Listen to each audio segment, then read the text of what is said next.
JNU तशद्दुद मामले में अभी तक कोई गिरफ्तारी नहीं हुई है, जबकि नामालूम गुंडों के खिलाफ एफआईआर दर्ज कर ली गई है। फसाद भड़काने और अवामी इमलाक को नुकसान पहुंचाने का केस दर्ज हुआ है। पुलिस ने यह भी माना है कि 40 से 50 नकाबपोश अफराद उनके सामने से भागे। आपको बता दें कि 5 जनवरी को जेएनयू में तशद्दुद बर्पा किया गया था, यानी गुज़िश्ता 2 दिनों पहले नकाबपोश गुंडों ने तलबा पर हमला किया, अहाते में तोड़फोड़ भी की। तशद्दुद में 30 से ज्यादा अफराद जख्मी हुए। हमले के लिए आरएसएस और एबीवीपी पर इल्जाम लगाया गया। एबीवीपी ने यकसर इस इल्जाम को मुस्तरद कर दिया। जेएनयू तलबा यूनियन की सदर आयशी घोष ने वीसी को हटाने का मुतालबा किया। ये पूरा मामला है क्या आखिर, ग्राफिक्स के जरिए लगातार हम आपको दिखाते रहेंगे। वहीं जेएनयू तशद्दुद मामले में पुलिस की किरकिरी भी हो रही है। पुलिस जामिया मामले में जितनी मुस्तैद थी उतनी जेएनयू मामले में नजर नहीं आई, लिहाजा सभी हैरान हैं। जेएनयू तशद्दुद का मामला सुप्रीम कोर्ट पहुंच गया है। तहसीन पूनावाला ने तौहीन अदालत की अर्जी सुप्रीम कोर्ट में दाखिल की है। इन्होंने सुप्रीम कोर्ट के 17 जुलाई 2018 के फैसले का हवाला दिया, जिसमें अदालत ने कहा था कि अगर कहीं तशद्दुद होता है तो फौरी कार्रवाई की जानी चाहिए। पुलिस ने अदालत के हुक्म की तामील नहीं की है, इसलिए पुलिस के खिलाफ तौहीन अदालत की कार्रवाई की जाए। यह अर्जी तहसीन पूनावाला की जानिब से अदालत में दाखिल की गई है। लेकिन 2 दिन गुजर जाने के बावजूद भी अभी तक दिल्ली पुलिस के हाथ खाली हैं। नामालूम अफराद के खिलाफ केस दर्ज किया गया है, लेकिन अभी तक कोई कार्रवाई उन गुंडों के खिलाफ नहीं हुई है जिन्होंने तलबा पर हमला किया था। हमारे नुमाइंदे शंकर आनंद दिल्ली से जुड़ रहे हैं, उनका रुख करेंगे। शंकर, 2 दिन हो गए लेकिन अभी तक पुलिस के हालत, दिल्ली पुलिस के हाथ लगातार खाली हैं। पुलिस किस तरह से कार्रवाई कर रही है?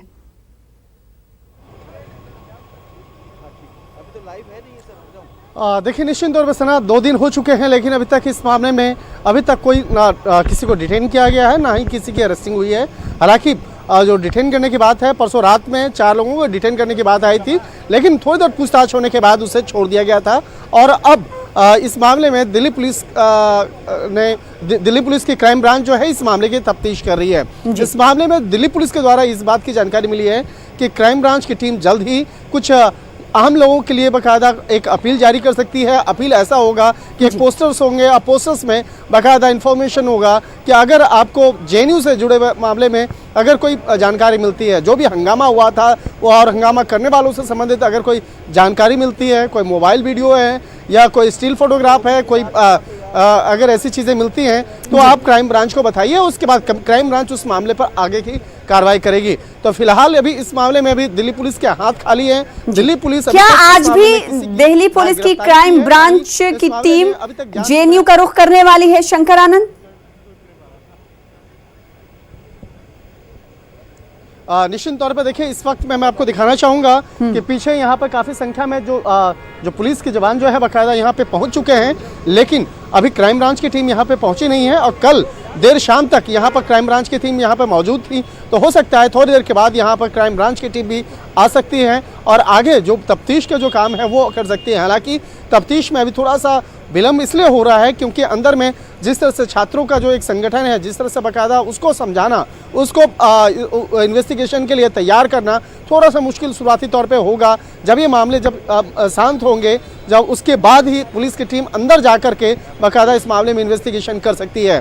और किसी भी संस्था के अंदर, किसी भी यूनिवर्सिटी के अंदर में ऐसे पुलिस की टीम नहीं जा सकती है। तो शुरुआती तौर पे अभी जो पुलिस के साथ भी जो मजबूरी है, जो जैसा कि पुलिस अधिकारी कह रहे हैं कि अभी शुरुआती तौर पे जब मामला थोड़ा सा शांत हो जाए उसके बाद ही अंदर जा सकती है। हालांकि कल की बात बताएं, कल शाम के वक्त में भी जब यहाँ पे पुलिस की सिर्फ गाड़ी अंदर मेन गेट के अंदर प्रवेश की थी, उस बात को लेकर यहाँ पे काफ़ी हंगामा हुआ था। उस वक्त में कुछ छात्रों के द्वारा इस मामले का विरोध किया गया था, जिसके चलते पुलिस की भी काफ़ी किरकिरी हुई थी उस वक्त में। तो मजबूरन पुलिस को वहाँ से अपनी गाड़ी हटानी पड़ी थी। और मामला सिर्फ इतना था कि जो जेएनयू कैंपस है, जेएनयू कैंपस में के अंदर में ही सिर्फ गाड़ी को खड़ा करना ही एक परेशानी का सबब बन गया था। इसलिए क्योंकि छात्रों का जो आक्रोश है वो और लगातार उसमें बढ़ता जा रहा था। तो यहाँ पर वही मामला है कि यहाँ पर डायरेक्ट पुलिस की टीम अंदर जाकर इन्वेस्टिगेशन करने के लिए तैयार नहीं पहुँच सकती है। इसके लिए छात्रों को बाकायदा पुलिस की टीम बुलाएगी और अपने थाने में बुला करके आगे का इन्वेस्टिगेशन किया जाएगा।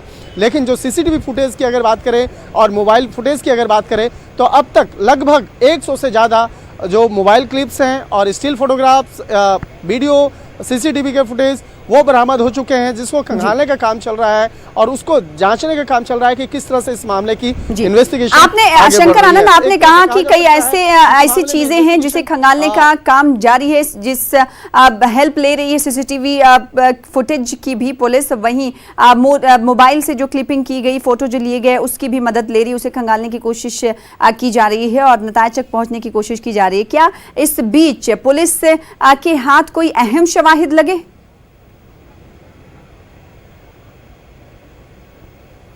निश्चित तौर पे देखिए, बहुत सारे ऐसे वीडियो क्लिप्स हैं जो बाकायदा हमारे न्यूज़ 18 के पास भी है और क्राइम ब्रांच के पास भी है। तो उसमें साफ तौर पे देखा जा सकता है कि किस तरह से वहाँ हंगामा बरपा है, किस तरह से वहाँ मारपीट हो रही है छात्रों के बीच में। तो उससे जुड़े हुए जो तमाम जो फुटेज है, उस फुटेज में साफ तौर पे हंगामा करने वाले लोगों की जो शक्ल है वो पहचानी जा सकती है कि वो कौन लोग थे जो हंगामा कर रहे थे। तो उस वीडियो से कई चीज़ें साफ हो जा रही है। जब उन छात्रों को बुला करके जब इस मामले में पूछताछ की जाएगी तो कई चीज़ें और भी क्लियर हो जाएंगी। शंकर, यही सवाल उठता है कि जब इस तरह के वीडियो से पूरी तरीके से साफ नजर आ रहा है कि किन लोगों की तरफ से यह हमला किया गया, तो आखिर लेट लतीफी का सहारा क्यों पुलिस ले रही है?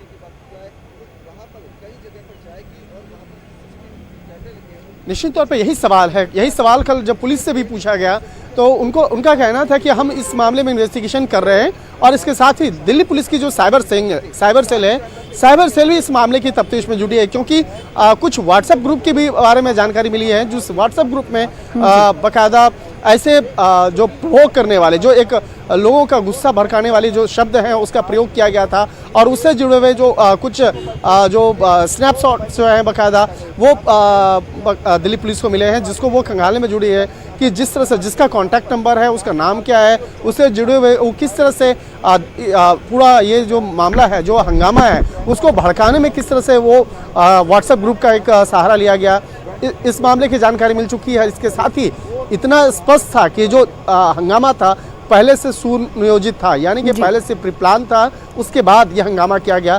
क्योंकि जेएनयू कैंपस के अंदर में कई ऐसे लोगों से जब बातचीत हुई, कई लोगों से जब जानकारी जुटाई गई, तो पुलिस की टीम को इस मामले की जानकारी मिली कि जब छात्र अंदर हंगामा कर रहे थे तो उनको इतना स्पष्ट था कि किस रूम में किसको मारना है। तो इतना पहले से स्पष्ट था, यानी कि सारी चीज़ें पहले से स्पष्ट थी, किसको मारना है और कौन कौन से रूम में वो रहता है। तो इस मामले की भी अब इन्वेस्टिगेशन आगे की जा रही है कि अगर ये मामला सुनियोजित था, यानी कि प्री प्लान था, तो उस मामले में आगे किस तरह से कार्रवाई किया जा सकता है, किस तरह से उस मामले पर एक्शन लिया जा सकता है और वो कौन कौन से लोग थे जो इस पूरे मामले को इम्प्लीमेंट करने में लगे हुए थे। तो निश्चित तौर पे इस मामले में इन्वेस्टिगेशन का दायरा जैसे जैसे आगे बढ़ता जाएगा, कई महत्वपूर्ण जानकारियाँ निकलते जाएंगी और निश्चित तौर पर इस मामले में कुछ जो आरोपी छात्र हैं उनकी भी गिरफ्तारी संभव है। जी, बेहद शुक्रिया शंकर आनंद, हमारे साथ हमारे नुमाइंदे जुड़े हुए हैं जेएनयू गेट के बाहर, वो मौजूद हैं वहाँ पर।